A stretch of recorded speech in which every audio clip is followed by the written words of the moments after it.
Бұл өнер арнасы шоу-бизнес әлеміндегі соңғы жаңалықтарға шолу жасаймыз. Арнаға тіркеліңіз, пікір білдіріңіз. Құдай емеспін ғой, Дариға Бадыкованың қандай қорқынышы бар? Актриса, кинопродюсер Дарига Бадыкова төл туындысының екінші бөлімін жарыққа шығарды.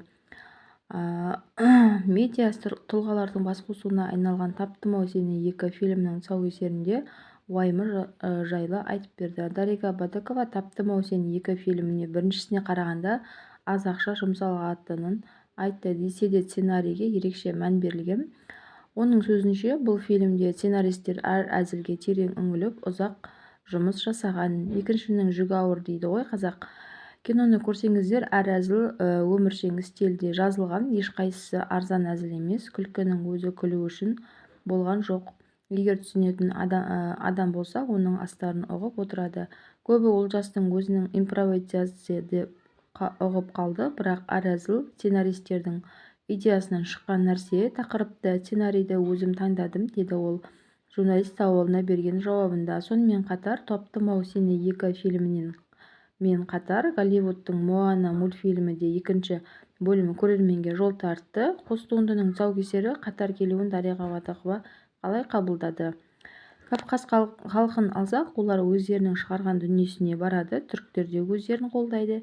Енді біз қазақтардың сыналатын уақытына келіп тұрмыз. Себебі осы жолы Голливуд пен Қазақстанның текетіресі болады. Біздің аудитория, көрермендер үлкен қаржыны көтере алатын деңгейде ғой.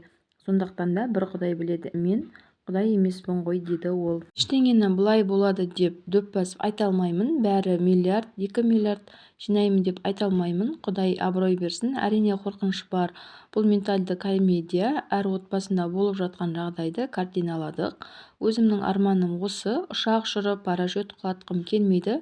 Қазақтың ментальды комедияларын түсіргім келеді, деді ол.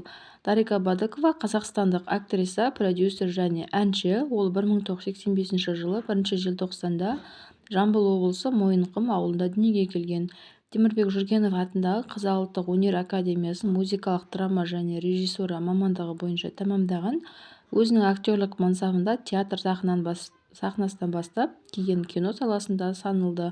Айта кететін жайт, бір жыл бұрын Дариға Бадыкованың Тырнақалды туындысы жарық көріп, ең кассалық фильм ретінде танылған еді. Кейін актер Олжас Абайдың «Тастаймын-ау сені» кинокартинасында өнер көрсеткен болатын.